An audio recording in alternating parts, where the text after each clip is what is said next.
Welcome to the Salmon Runs YouTube. Enjoy the video. In this video, I will explain how to remote start your Hyundai Santa Fe.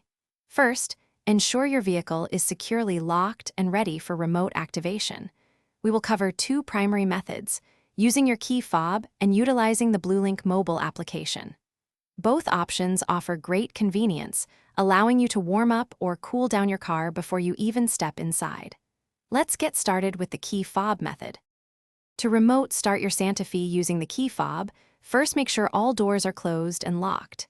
Next, press the lock button on your key fob one time.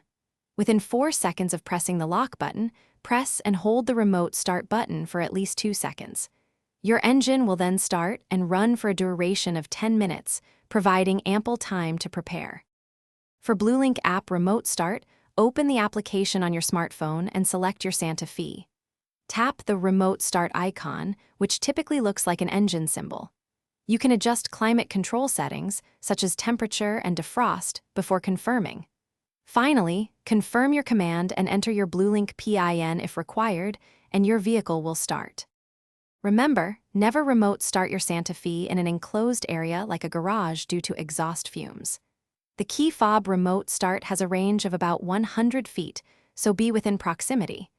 Your vehicle will run for 10 minutes before automatically shutting off if you do not enter it. Also, ensure your BlueLink subscription remains active for seamless app functionality. Thanks for watching. Consider subscribing if we helped you.